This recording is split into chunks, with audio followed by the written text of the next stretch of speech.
जय Hind. Stock market 24/7 में आपका स्वागत है। स्टार्ट कर लेते हैं। इस वीडियो हम बात करने वाले हैं अगले 48 आवर्स मिडल ईस्ट वॉर के, बहुत ज़्यादा क्रूशियल होने वाले हैं, जिसके कारण स्टॉक मार्केट में भयंकर गिरावट भी आ सकती है।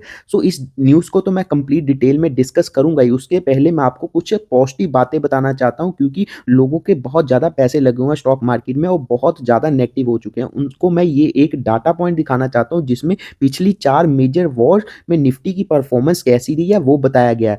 जो पहली मेजर वॉर 1999 में कारगिल वॉर हुई थी, उसके बीच में निफ्टी 10% गिर गया था, लेकिन निफ्टी को रिकवर करने के लिए मात्र 3 महीने लगे। उसके बाद जो अगला मेजर इंसिडेंट हुआ 9/11 यूएसए में 2001 में हुआ था, उसके बीच में निफ्टी 15% तक गिर गया था एक हफ्ते में, लेकिन निफ्टी को अगेन मात्र 3 महीने लगे रिकवर करने के लिए। उसका अगला जो मेजर वॉर हुआ 2003 में, जिसमें यूएसए इन्वॉल्व था, इराक वॉर, उसमें भी निफ्टी में शुरुआती दौर में कुछ गिरावट देखने को मिली, लेकिन निफ्टी अगले 6 महीने में 20% तक चला था।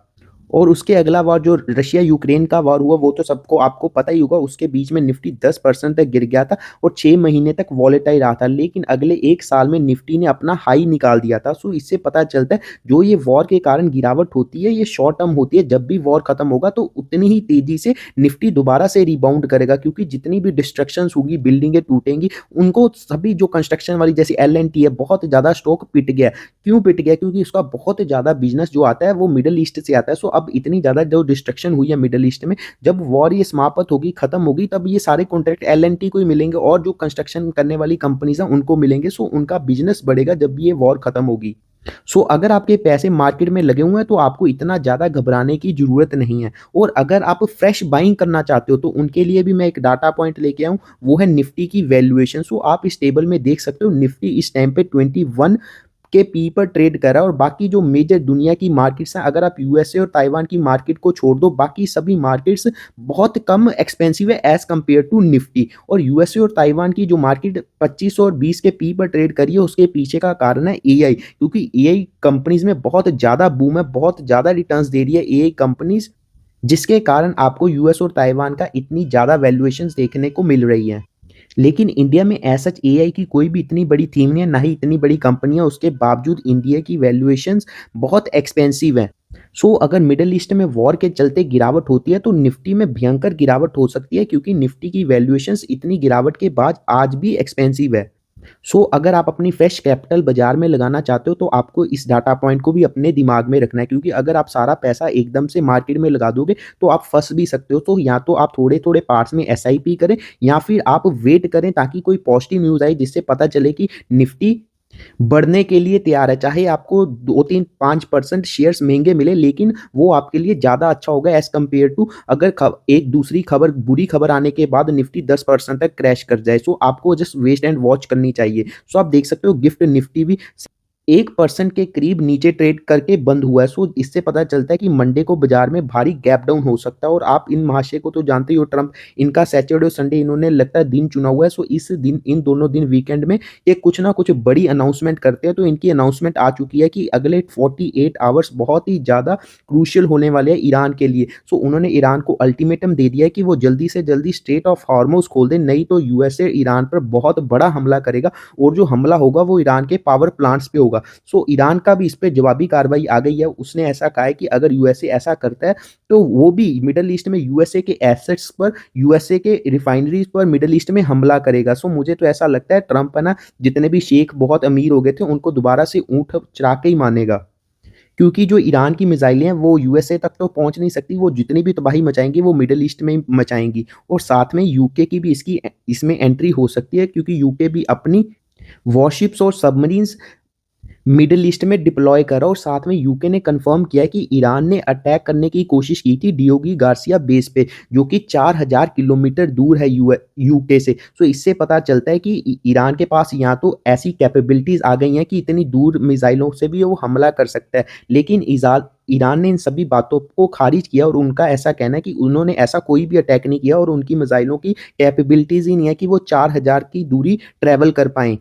सो आई डोंट नो आपने किसको ट्रस्ट करना है, क्योंकि इसमें आप किसी पर भी विश्वास नहीं कर सकते, क्योंकि अगर ईरान ऐसा करता है तो सभी नाटो के देश इकट्ठे होकर ईरान की बैंड बजा देंगे, जो कि ईरान के लिए बिल्कुल भी पॉजिटिव नहीं होगा। यहाँ तो ईरान झूठ बोल रहा है या यूके, आई डोंट नो कौन झूठ बोला है, लेकिन जो यूके वो पूरी तरह से तैयारी कर रहा है कि अपने एयरक्राफ्ट कैरियर मिडल ईस्ट में उतार दे, जिसके कारण आगे आने वाले टाइम में वर्ल्ड वॉर 3 का डर बना हुआ, क्योंकि अगर इतने ज़्यादा देश इन्वॉल्व हो जाएंगे वॉर में तो ये वॉर बहुत बड़ी हो सकती है, जिसके कारण जो हमारा शिपिंग ट्रेड है, जो स्ट्रेट ऑफ हॉर्मुज़ से व्यापार होता है, उस पर बिल्कुल ठप हो सकता है।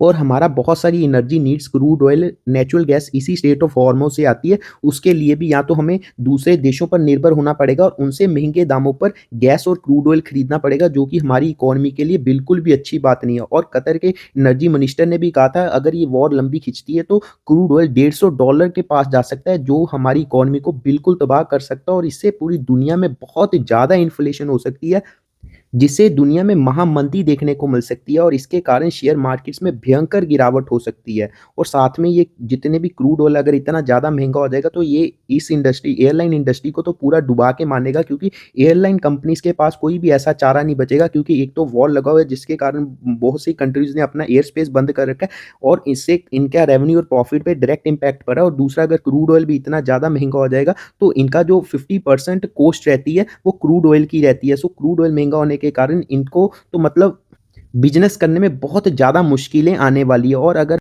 आप इंडियन रूपी की बात करें तो आज फिर इसने रिकॉर्ड लो हिट कर दिया। सो अब आदत सी हो गई है इंडियन रूपी का हर रोज एक नया रिकॉर्ड लो देखने की। सो आज के दिन इंडियन रूपी ने 94 के लेवल को भी क्रॉस कर दिया। सो अगर ये वॉर ऐसे ही 2-3 हफ्ते और चल जाती है तो आपको 100 का लेवल भी आता हुआ जल्दी देखने को मिलेगा। और मुझे अपना ओपोजिशन की नहीं समझ लगती, वो ओपोजिशन क्या काम कर रहा है, उसको ऐसे मुद्दे उठाने चाहिए कि इंडियन रूपी इतना ज़्यादा वीक क्यों हो रहा है, ऐसे क्वेश्चन सरकार से पूछने चाहिए। लेकिन वो क्या बातें कर रहा है कि धुरंधर प्रोपोगंडा है या नहीं, मतलब इनका क्या हो सकता है, और इनको चाहिए क्या, इनको पावर में आना है, प्रधानमंत्री बनना है, मतलब कैसे बन सकते हैं ये, इनके पास कोई क्वेश्चन ही नहीं है। मुझे लगता ही नहीं इंडिया में कोई ओपोजिशन है भी या नहीं।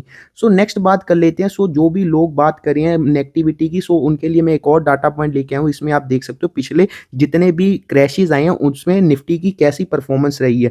जो हर्षद मेहता स्कैम हुआ था 1992 में, तो उसके बीच निफ्टी 50% तक गिर गया था, लेकिन निफ्टी ने 2 सालों में पूरी तरह से रिकवर हो गया था। सो उसके अगला जो मेजर क्रैश आया था वो आया था 2008 में, जिसमें निफ्टी 60% तक गिर गया था, और निफ्टी को 2.5 साल लगे थे अपना हाई निकालने के लिए। और उसके अगला जो मेजर क्रैश आया था वो कोविड-19 2020 में आया था, और मोस्टली जितने भी इन्वेस्टर्स हैं कोविड-19 के बाद ही आए हैं। सो उन्होंने ऐसी कोई मेजर गिरावट देखी नहीं है कोविड-19 के बाद। सो उनको लगता है निफ्टी ने हमेशा ऊपर ही जाना होता है। सो कोविड-19 में निफ्टी 30 दिनों में 38% तक गिर गया था, और निफ्टी ने अगले 6 महीनों में पूरी रिकवरी दिखा दी थी।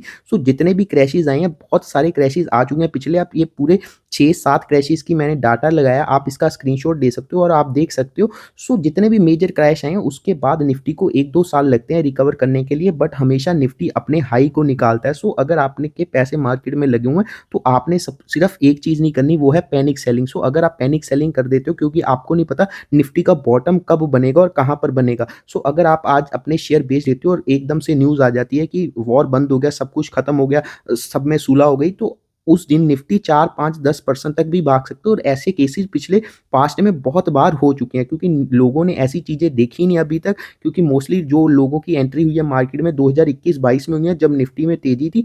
सो उनको ऐसी चीज़ों के बारे में पता नहीं है। सो बस आपने या तो पेशेंस से बैठे रहना और फ्रेश कैपिटल लगाने से भी बचना है, क्योंकि आप जितना अपना पैसा बचा सकोगे, क्योंकि आपको ये भी नहीं पता कि ये वॉर और ज़्यादा बदतर हो सकती है, यहाँ से और ज़्यादा बड़ी हो सकती है, तो निफ्टी में और ज़्यादा भी गिरावट आ सकती है। सो आपने अपने पैसे को बचाना भी है और पैनिक सेलिंग भी नहीं करनी। सो आपने जस्ट वेट एंड वॉच करनी है। और जहाँ पर आपको मौके मिलते हैं, जहाँ पर वैल्यूएशंस आपको बहुत ज़्यादा सस्ती लगती हैं, और कोई ऐसे स्टॉक्स हैं जो हाई डिविडेंड पेइंग स्टॉक हैं, उनकी यील्ड बहुत ज़्यादा हो जाती है, तो आप उन स्टॉक्स में इन्वेस्ट कर सकते हो। क्योंकि जो भी लोग गिरावट में इन्वेस्ट करते हैं, क्रैश के टाइम पे इन्वेस्ट करते हैं, वही बाद में बड़ी कैपिटल बनाते हैं, बड़ी वेल्थ क्रिएट करते हैं। जो भी आपने स्टोरी सुनी है, उसने 1000 रुपया लगा के करोड़ रुपया कमा लिया, या फिर 10,000 लगा के 1000 करोड़ कमा लिया, वो ऐसे ही केसेस होते हैं जिन्होंने गिरावट में पैसा लगाया होता है। सो आपने मौके ढूंढने हैं, ना कि घबराना है। सो अगर आपने यहाँ तक वीडियो देख लिया, thanks for watching this video. और अगर आपको वीडियो अच्छी लगी, आप लाइक कर सकते हो और मेरे चैनल को सब्सक्राइब कर सकते हो, और कमेंट में जरूर बताना कि आपके पास कोई ऐसा स्टॉक है जिसमें अच्छी क्वालिटी का, जिसमें बहुत ज़्यादा गिरावट देखने को मिली है। जय हिंद।